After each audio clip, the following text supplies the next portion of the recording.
Hello students. पिछले lectures में मैंने आपको place of supply of goods के बारे में बताया था।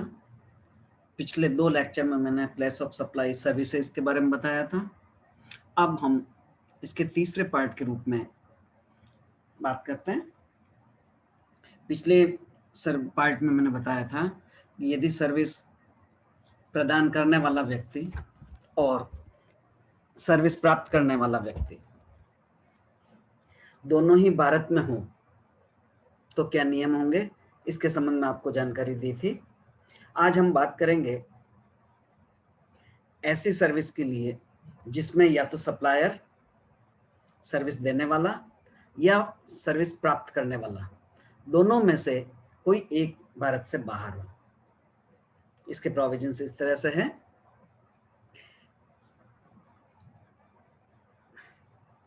CGST एक्ट की सेक्शन 13 के अनुसार इसके नियम बनाए गए हैं। जहां क्रॉस बॉर्डर सप्लाई की बात होगी वहां से सेक्शन 13 के नियम लागू होंगे। नियम इस प्रकार से हैं। इन नियमों को 2 भागों में बांटा है। कुछ सर्विसेज के लिए स्पेसिफिक नियम दिए हैं और बाकी के लिए जनरल नियम बताए गए हैं। तो देखिए स्पेसिफिक नियम क्या है।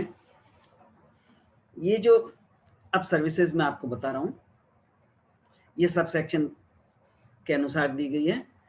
इनके लिए स्पेसिफिक नियम दिए हैं और इन सब नीचे आने वाले सर्विसेज के अलावा जो भी सर्विसेज बचेगी उनके लिए जनरल रूल लागू होंगे, जो लास्ट में बताऊंगा।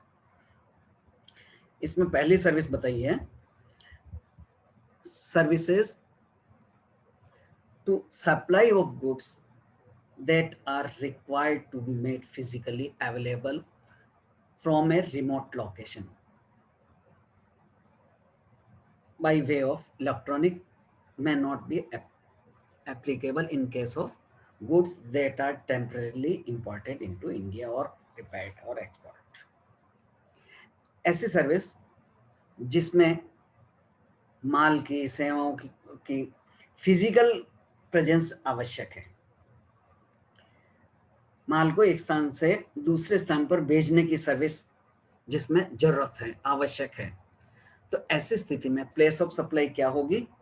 Location where the service are actually perform, the location where the goods are situated. जिसमें माल की जरूरत है उस सर्विस के संबंध में ये कहा है कि वो सेवाएं आपने वास्तव में जहां पर परफॉर्म की, ये सेवा दी है, वो जगह प्लेस ऑफ सप्लाई मानी जाएगी।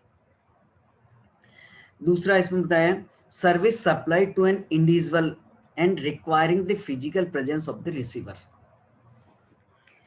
पहले था इलेक्ट्रॉनिक मीन। अब सेकंड में ये कहा है कि ऐसी सर्विस यदि किसी इंडिविजुअल को दी हो और सर्विस देते समय रिसीवर की फिजिकल प्रेजेंस आवश्यक हो, तब प्लेस ऑफ सप्लाई क्या होगी? The location where the service are actually performed, वह जगह जहां पर यह सेवा वास्तव में प्रदान की गई, वो स्थान प्लेस ऑफ सप्लाई मानी जाएगी, प्लेस ऑफ सप्लाई का लोकेशन माना जाएगा। थर्ड में बताया इमूवेबल प्रॉपर्टी से रिलेटेड सर्विस, जिसमें होटल एकोमोडेशन इत्यादि भी शामिल है। ये सर्विस जो प्रदान की गई है जिनका रिलेशन किसी इमूवेबल प्रॉपर्टी से है, जिसको एक स्थान से दूसरे स्थान पर नहीं हटाया जा सकता, उससे रिलेटेड कोई सर्विस प्रदान की है, तो फिर प्लेस ऑफ सप्लाई का स्थान कौन सा होगा? Location eight which the immovable property located,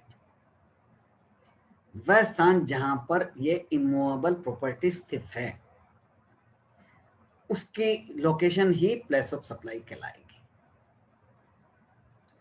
किस जगह पर स्थित है वो शहर, वो जगह आपकी प्लेस ऑफ सप्लाई मानी जाएगी और उसका स्टेट उसी अनुसार निर्धारित किया जाएगा।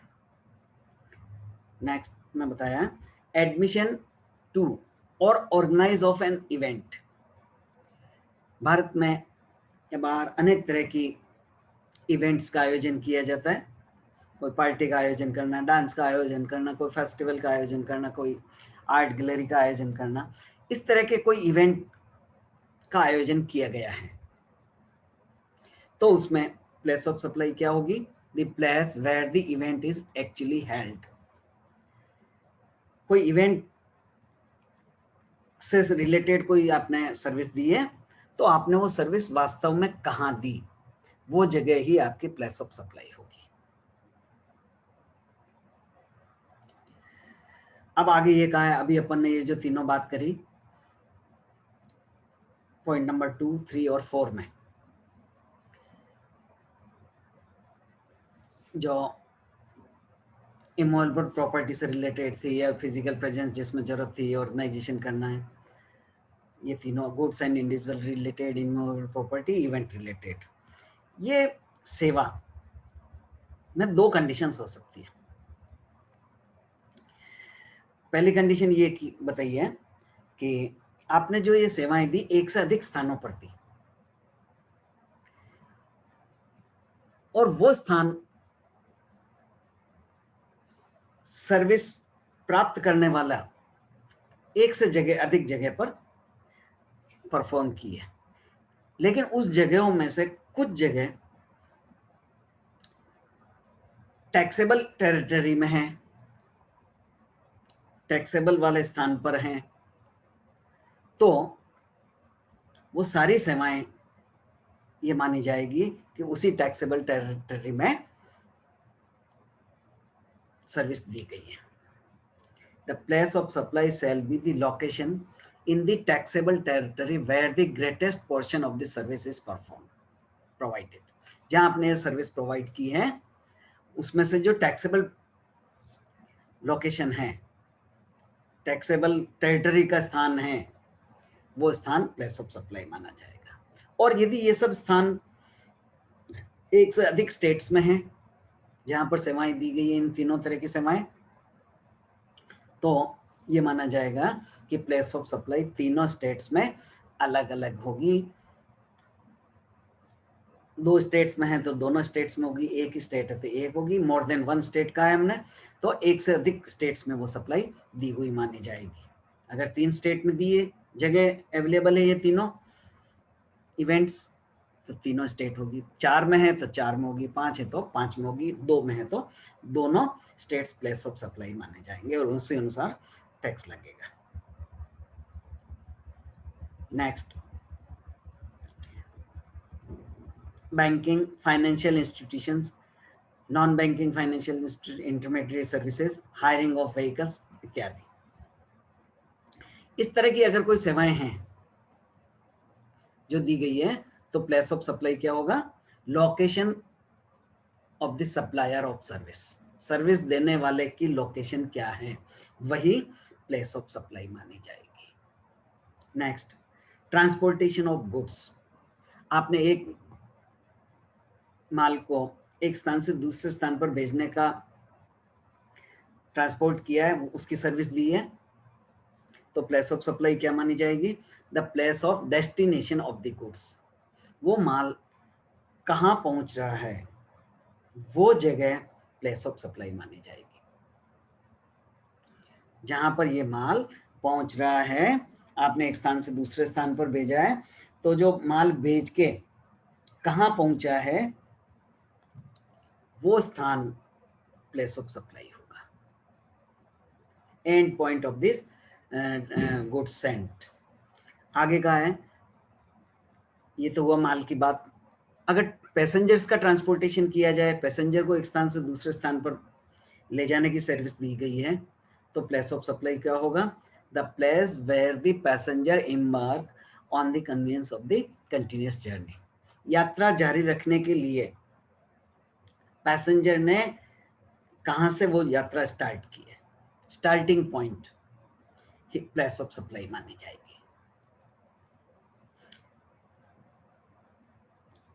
Next, service on board A convenience, यदि कोई सेवा यात्रा के वाहन पर दी गई है, जैसे नाश्ता कराना, उनके देखभाल करना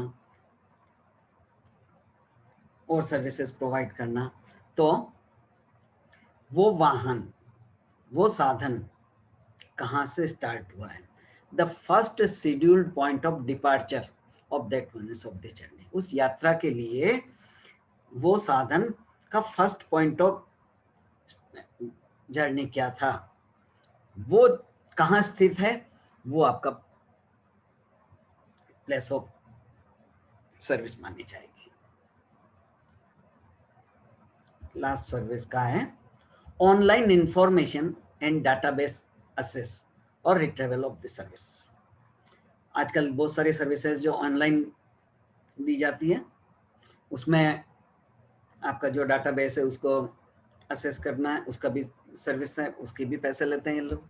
तो इस तरह की जो ऑनलाइन इंफॉर्मेशन और डाटाबेस सर्विस से रिलेटेड सर्विसेज हैं, उसकी प्लेस ऑफ सप्लाई क्या मानी जाएगी, the location of receptionist of this service.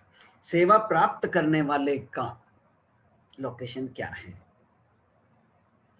जहां पर सेवा प्राप्त करने वाला व्यक्ति स्थित है उसका स्थान है, वही प्लेस ऑफ सप्लाई मानी जाएगी। आगे बताया इन सब के बाद के अलावा अन्य प्रकार की जो सेवाएं दी जाती हैं उनके लिए प्लेस ऑफ सप्लाई का एक जनरल रूल बनाया है, वो इस तरह से है, for the rest of the service other than those specified about the place of supply would be the location of receptionist of this service. क्या कहा है, इन उपरोक्त सेवाओं के लिए अलग से नियम बताए थे ऊपर, बाकी बची हुई सेवाओं के लिए प्लेस ऑफ सप्लाई क्या होगी, रिसिप्शनिस्ट सेवा प्राप्त करने वाले की लोकेशन क्या है, वो किस जगह पर है, वही स्थान प्लेस ऑफ सप्लाई होगी। लेकिन आगे बात और बढ़ कही इन्होंने, however if such location is not available, किसकी लोकेशन, रिसेप्शनिस्ट की लोकेशन अवेलेबल नहीं है, in the ordinary course of the business the place of supply would be the location of supplier of service. क्या कहा इन्होंने, दो अलग अलग बातें कही है कि ऊपर की जो सेवाएं बताई थी उसके अलावा अन्य सेवाओं के लिए क्या नियम बताया, जनरल रूल, कि सेवा प्राप्त करने वाले की लोकेशन क्या है वही प्लेस ऑफ सप्लाई होगा।